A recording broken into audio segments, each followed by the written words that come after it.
especially you brilliant students. Tuning in from Scarpa Mattei. Finals are almost here, I know. Yeah. But hey, look around at you near Venice, right? Surrounded by all that incredible traditional architecture. Yeah, quite the setting. Totally. So today, we're going to do a quick deep dive into someone who really broke away from tradition, Frank Gehry. Ah, Gehry. Born 1929, Canada. A fascinating figure. Our mission, basically, is to get a handle on his most famous buildings, what made his approach so, well, unique, why he's still relevant, and maybe, just maybe, connect his ideas back to you guys and what you see every day. It's interesting, his creativity apparently started really young, playing with, wood scraps from his grandfather's hardware store. Oh, wow, really? So, hands-on from the start. Exactly, that tactile thing, shaping materials. You can sort of see the seeds of his later style there. Okay, let's talk about that style then. Deconstructivism. Sounds complex. Well, it's sort of emerged late 1950s onwards. Think of it like taking a building apart visually, fragmenting it, playing with the surfaces, making it look a bit distorted, unpredictable. But deliberately. Yeah. Controlled chaos. Precisely. Controlled chaos is a good way to put it.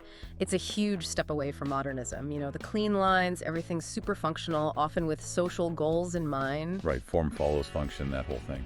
Deconstructivism, especially Gehry's version, kind of throws that out the window, or at least questions it fundamentally. Sure. And that immediately caused a stir. I bet. How so? Well, some critics were pretty harsh, said his buildings wasted materials on forms that didn't do anything functionally, and that they just didn't fit in visually with their surroundings.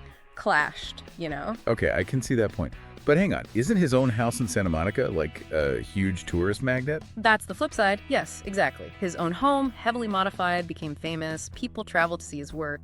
These abstract, almost sculptural buildings are considered really important. So he became a sort of architectural celebrity. Absolutely, a big name. It really highlights that tension, doesn't it? What should architecture do? Just be practical. Or can it be art? Can it challenge us? Let's make it concrete. Examples. The Dancing House in Prague. Ah, yes. Designed with Vlado Milunic back in the 90s. Classic deconstructivism. Looks almost alive. He apparently nicknamed it Fred and Ginger. He did. After the dancers, Fred Astaire and Ginger Rogers, because the two parts of the building look like they're dancing. It captures that dynamic feel. So different from a static box. Totally different. Then you have the big ones, the Guggenheim Museum in Bilbao. Iconic. That shimmering titanium. Changed the city, really. And the Walt Disney Concert Hall in LA. Also stunning, those curves. And earlier, the Vitra Design Museum in Germany. Each one instantly recognizable, each one pushing boundaries. And it wasn't just buildings, right? He did other stuff. Oh yeah, taught architecture, Columbia, Yale. Designed furniture, some really cool jewelry, sculptures, even everyday items. Lots of fish shapes appear in his work, interestingly. Fish. Yeah, it's a recurring motif. And he was way ahead on using computers in design, developing software even. The point is, his work always gets a reaction. Love it or hate it, you can't ignore it. Which kind of brings us back to you students at Scarpa Mattei. You walk past traditional Venetian-style architecture every day. How does someone like Gehry, who deliberately breaks those rules, make you think? It's a great question. You see buildings that belong, that fit the historical picture. Gehry's often don't, not in that same way. So does a building have to blend in? Or can it maybe start a new conversation with its environment, create a contrast? Exactly. Does it have to be pure practical? Is that its only job? Or is there an artistic side that's just as important?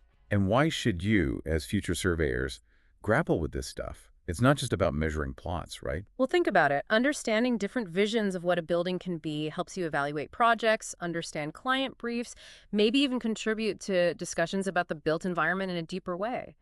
Gehry forces you to ask, what's the purpose here? Beyond just shelter. It challenges that strict form follows function idea we mentioned. Suggests maybe architecture can also just express something, be art. Right. Provoke thought. So, final thought for everyone listening, especially near Venice with that incredible architectural heritage. Thinking about Gehry's work, what role do you think aesthetics, artistic vision, should play in design today? Is a building's function just its practical use?